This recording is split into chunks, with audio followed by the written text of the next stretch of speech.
जिसके कान हों वो सुन ले, जिसकी आंखें हों वो देख ले। बाइबल की शुरुआत एक शादी से होती है, आदम और हव्वा के विवाह से। पहले स्त्री पुरुष जिन्हें एक बनाया परमेश्वर ने खुद। और जब बाइबल खत्म होने लगती है तब भी परमेश्वर ने एक शादी का जिक्र किया है, मेमने और उसकी दुल्हन यानी कि कलीसिया की शादी के विषय में। नए नियम में यीशु ने भी अपना पहला चमत्कार एक शादी में ही किया था। जानते हैं क्यों? क्योंकि परमेश्वर चाहते हैं कि हम शादी या विवाह की ओर ध्यान लगाए रखें। और इज़राइल में जो प्राचीन शादियां होती थीं वो एक तरह का पैटर्न है जो कि नए नियम और पुराने नियम दोनों में दिया हुआ है। अगर आपने इसे समझ लिया तो आप रैप्चर की गुत्थी को सुलझा सकते हैं। यहूदी ग्रंथों में ये साफ तौर पर दिया है कि परमेश्वर ने इज़राइल से शादी की। ये बात तो इज़राइल का हर रब्बी जानता है। पुराना नियम सिर्फ परछाई है, लेकिन असली बात तो नए नियम में है। यहूदी शादियां दो हिस्सों में की जाती हैं आज भी, किदुशीन और निसुईम, जिसे हुपा भी कहते हैं। पहला हिस्सा किदुशीन, ये मंगनी की रस्म होती है, जैसे कि भारत में रोका किया जाता है उसी तरह से। दूसरा हिस्सा है निसुईम, जिसे हुपा भी कहते हैं। इसमें दुल्हन को उठा लाया जाता है अपनी कवरिंग के तले। जिससे शादी करनी है उसे सबसे पहले चुना जाता है। परमेश्वर ने पूरे विश्व में से इज़राइल पर मन लगाया और ये कहा कि पृथ्वी के समस्त कुलों में से मैंने तुझे चुन लिया है और तेरा कर्ता तेरा पति है। इसी तरह से परमेश्वर ने भी चुना अब्राहम को, फिर इसहाक को और फिर याकूब को, जो कि आगे चलकर इज़राइल कहलाया, जिसके साथ परमेश्वर ने अपनी वाचा बांधी, एक अग्रीमेंट किया, जिसे कि हम कैतूबा कहते हैं। कैतूबा में पति ये प्रतिज्ञा करता है कि मैं सुरक्षा दूंगा और पत्नी विश्वास योग्य रहने की प्रतिज्ञा करती है। इज़राइल के लिए कैतूबा का काम किया था 10 हुक्म ने और व्यवस्था ने, जो कि मूसा लेकर के आया था सिनै पहाड़ से। इसी के बाद इज़राइल ने कहा कि जो हमारा परमेश्वर कहेगा हम उसे करेंगे। और कतूबा साइन करने के बाद दुल्हन को पवित्र रहना होता है। इसीलिए परमेश्वर ने बार बार कहा कि मैं पवित्र हूँ इसलिए तुम भी पवित्र रहो। और उसके बाद मूसा ने उसे लहू छिड़क कर सील किया। और इसके बाद मूसा और हारून समेत 70 पुरनिये ऊपर चले गए। उन्होंने परमेश्वर का दर्शन किया। ये रैप्चर की तस्वीर है और लिखा है इसके बाद उन्होंने वहां खाया पिया। ये विवाह के बाद का वो भोज माना जाता है जिसमें कि दूल्हा दुल्हन निकल कर आते हैं और सब लोगों से मिलते हैं। इस तरह से परमेश्वर ने इज़राइल को अपनी पत्नी बनाया। अब आइए हम देखते हैं प्राचीन यहूदी विवाह कैसे हुआ करते थे। प्राचीन यहूदी विवाह में सबसे पहले लड़का अपने लिए लड़की चुनता है और या तो ये काम उसका पिता भी कर सकता है। और ये दोनों ही तस्वीरें हमें बाइबल में दिखाई भी पड़ती हैं। यीशु ने कहा कि तुमने मुझे नहीं चुना बल्कि मैंने तुम्हें चुना है। और अब्राहम ने भी अपने बेटे इसहाक के लिए दुल्हन चुनने के लिए एलिएजर को भेजा, जैसे कि पवित्र आत्मा पिता के घर से निकला है यीशु की दुल्हन ढूंढने के लिए, यानी कि हमें। इसके बाद लड़का आकर के अपने पिता से बात करता है लड़की के बारे में और फिर ये मिलकर के लड़की के घर जाते हैं और लड़की के घर वालों से बात करते हैं। सबसे मिलने के बाद लड़की की एक कीमत तय की जाती है जिसे कि मुहार कहा जाता है। इस मुहार का दाम ये बताता है कि लड़की आखिर कितनी वैल्यूएबल है, कितनी कीमती है। और इसके बाद कतूबा यानी कि मैरिज कॉन्ट्रैक्ट साइन किया जाता है। और जब लड़की हाँ कहकर के मैरिज कॉन्ट्रैक्ट पर साइन कर देती है उसके बाद से लड़की अब आम लड़कियों की तरह रहना बंद कर देती है और अपने मुंह पर एक नकाब पहन लेती है। ये नकाब या पर्दा करना उसके पवित्र रहने की निशानी है कि अब वो किसी और की हो चुकी है। इसके बाद लड़का और लड़की एक सिल्वर कप में दाखरस को पीते हैं जिससे कि ये शादी की वाचा सील हो जाती है। चांदी बाइबल में रिडेम्पशन को यानी कि छुड़ौती को दिखाती है। इस सिल्वर कप को पीने के बाद लड़की को वहाँ तोहफे दिए जाते हैं। उन गिफ्ट्स को देख करके लड़की को ये एहसास बना रहता है कि नहीं, ये कोई सपना नहीं था बल्कि सचमुच उसकी शादी का सबसे पहला हिस्सा पूरा हो चुका है। दुल्हन उन गिफ्ट्स को देखती रहती है और उनका इस्तेमाल करती है। इसी तरह से पुराने नियम में भी एलिएजर ने जो गिफ्ट्स रिबका को दिए थे सिर्फ उसने वही देखे थे। आखिर में चलने से पहले लड़का और लड़की को थोड़ा सा समय दिया जाता है और इसमें लड़का एक बात कहता है, मैं अपने पिता के घर जा रहा हूँ और वहाँ जाकर के मैं तुम्हारे लिए एक जगह तैयार करूँगा। जब पिता मुझसे कह देंगे कि जाओ अब दुल्हन को ले आओ क्योंकि जगह तैयार हो गई है, तब मैं आऊँगा, तुम बस मेरा इंतज़ार करना। ऐसा बोलकर दूल्हा तो चला जाता है लेकिन दुल्हन इंतज़ार करना शुरू कर देती है। ये मंगनी की रस्म और कतूबा का साइन किया जाना और सिल्वर कप से पीना ये आजकल की शादियों की तरह नहीं है। इसका मतलब शादी ही होता है, बस ये शादी 2 हिस्सों में की जाती है जिसका कि पहला हिस्सा यानी कि किदोशीम यहाँ पर पूरा हो जाता है।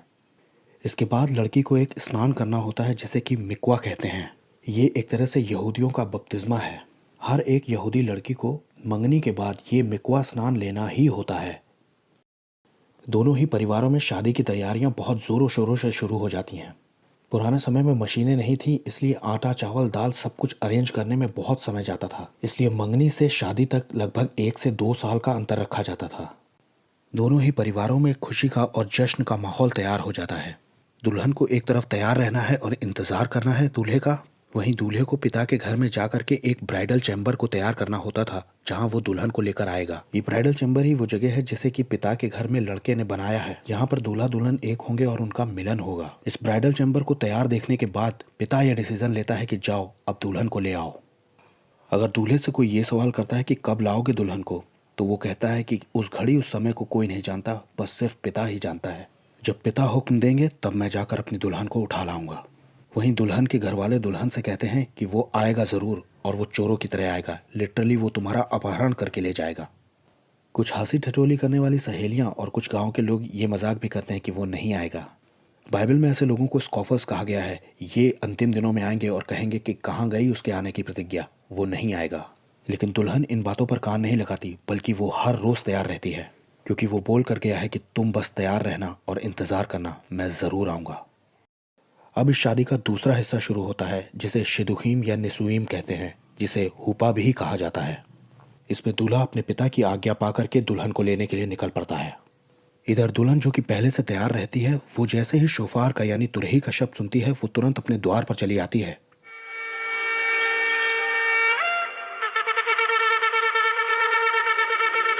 हल्ला मच जाता है कि दूल्हा आ पहुंचा है और यहीं से दूल्हा अपनी दुल्हन को उठा करके हुपा में यानी कि अपने कवरिंग के नीचे ले जाता है, वो ब्राइडल चैम्बर जो कि उसने तैयार किया है पिता के घर में।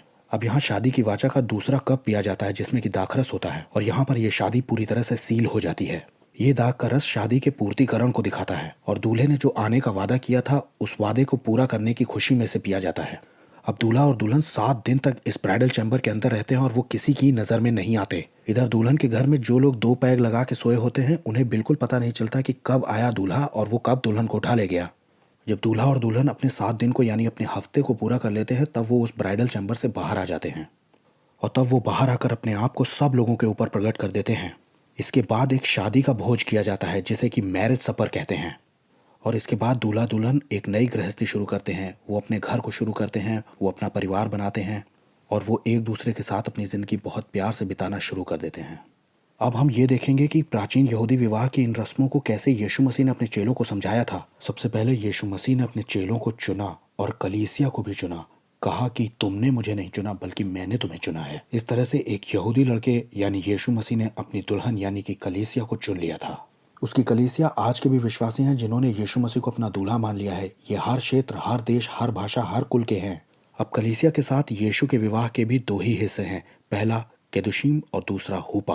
केदुशीम वाला हिस्सा पूरा हो चुका है और हुपा वाला हिस्सा होना भी बाकी है।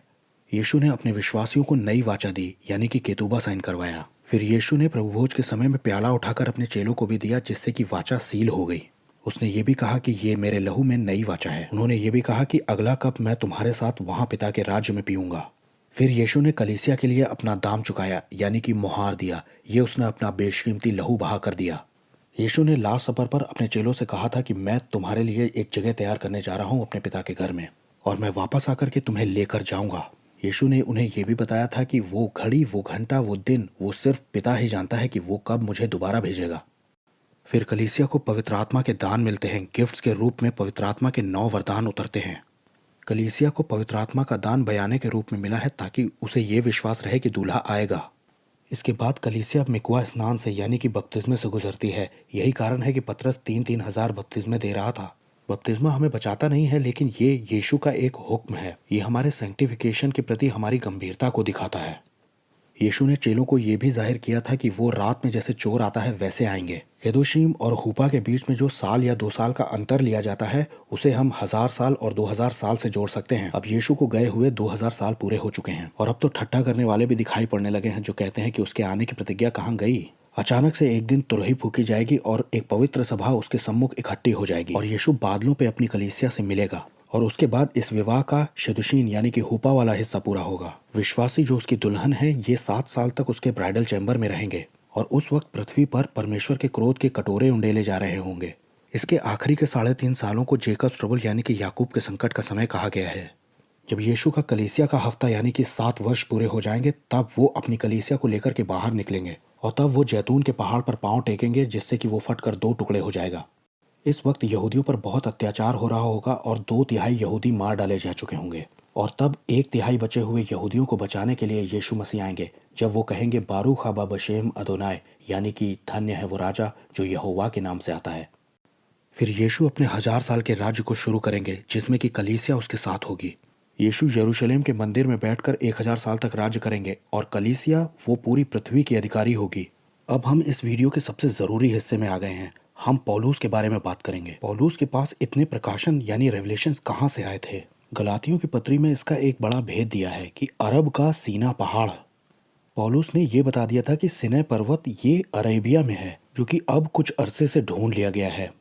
यहाँ पर वो चोटी भी है जहाँ पर परमेश्वर मूसा से मिला था। यहाँ का ऊपरी पूरा हिस्सा काला है क्योंकि परमेश्वर आग के रूप में उतरा था। यहाँ पर वो चट्टान भी है जिस पर मूसा ने लाठी मारी थी। ये सचमुच अरब में ही पड़ता है। इससे पहले पौलुस ये बताता है कि मैं मांस और लहू से सलाह लेने के लिए जो मुझसे पहले प्रेरित थे उनके पास नहीं गया, बल्कि मैं अरब को चला गया। इसका मतलब यह है कि वो फ्लैश एंड ब्लड से नहीं बल्कि स्पिरिट से सलाह लेने गया था, और इसके लिए वो अरब के सीने पहाड़ पर गया था। अब जैसे मूसा पर परमेश्वर प्रकट हुआ था, वैसे ही पौलुस के ऊपर लगता है यीशु प्रकट हुए थे। तभी उसे रैप्चर के बारे में इतने साफ तौर से पता था। इसीलिए उसने अपने पत्र में कलीसिया के विषय में यह कहा है कि मैंने एक ही पुरुष से तुम्हारी बात लगाई है ताकि तुम्हें पवित्र कुंवारी करके उसे सौंप दूं। पौलुस भी प्राचीन यहूदी विवाह की प्रथाओं को लेकर ही बात कर रहा है। पहला थिस्सलुनीकियों 4 अध्याय के 16 से 18 पद में ऐसा दिया है, क्योंकि प्रभु आप ही स्वर्ग से उतरेगा, उस समय ललकार और प्रधान दूत का शब्द सुनाई देगा और परमेश्वर की तुरही फूकी जाएगी। जो मसीह में मरे हैं वे पहले जी उठेंगे, पर हम जो जीवित हैं वे बचे रहेंगे, उनके साथ बादलों पर उठा लिए जाएंगे कि हवा में प्रभु से मिले। और 18वें पद में दिया है कि इस प्रकार इन बातों से एक दूसरे को शांति दिया करो। ये हमारी उम्मीद है कि हम इन बातों से एक दूसरे को शांति दिया करें कि हम बच निकलेंगे। और फिर 5वें अध्याय में दिया है कि सारे संसार पर वो विनाश ऐसे आ पड़ेगा जैसे गर्भवती के ऊपर पीड़ा अचानक से आ पड़ती है, और वे किसी रीति से ना बचेंगे। पौलुस हमें कह रहा है कि हमारे पास उम्मीद है लेकिन वो नहीं बच सकेंगे। अब कंफ्यूजन कुछ इन पदों से शुरू होती है। उस समय वो अपने दूतों को भेजकर पृथ्वी के इस छोर से आकाश के उस छोर तक सारे दिशाओं से अपने चुने हुओं को इकट्ठा करेगा। दरअसल लोग इसे रैप्चर समझ लेते हैं, जबकि इससे ऊपर की आयतों में साफ दिया है कि सूरज अंधेरा हो जाएगा, चांद प्रकाश नहीं देगा, तारागण गिरने लगेंगे, और तब लोग मनुष्य के पुत्र को बड़ी सामर्थ और महिमा के साथ बादलों पर आते हुए देखेंगे। ये द्वितीय आगमन की बात हो रही है, ना कि रैप्चर की। 20वीं आयत से ये पता चल जाता है कि ये चुने हुए कौन है। यदि प्रभु उन दिनों को ना घटाता तो कोई प्राणी ना बचता, परंतु उन चुने हुए के कारण जिनको उसने चुना है उन दिनों को घटाया जाएगा। दरअसल ये चुने हुए इजरायली हैं जिन्हें परमेश्वर पिता ने चुना है, और चारों दिशाओं से इकट्ठा होने वाले ये 1,44,000 यहूदी हैं। वो उस महाक्लेश काल में भी प्रचार का कार्य कर रहे होंगे और उन्हें बचाने के लिए स्वर्गदूत भेजेंगे यीशु मसीह। सोचिए, एक यहूदी पौलुस ने क्या किया। जब 1,44,000 यहूदी प्रचार कार्य करेंगे तब क्या होगा।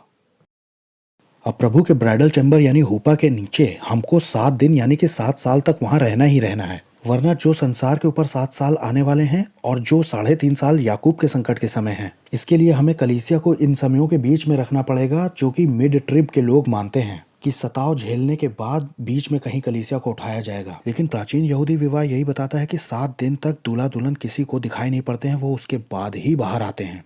और फिर पौलुस ये न कहता कि हम बादलों पर उठा लिए जाएंगे, प्रभु से हवा में मिलेंगे और इन बातों से एक दूसरे को शांति दिया करो। पौलुस को फिर ये कहना चाहिए था कि कलीसिया तुम भी सताव झेलने के लिए तैयार रहो, तुम्हारे लिए भी कोई उम्मीद नहीं। रैप्चर की टीचिंग लोगों के अंदर पवित्रताई से चलने की इच्छा को उत्पन्न करती है।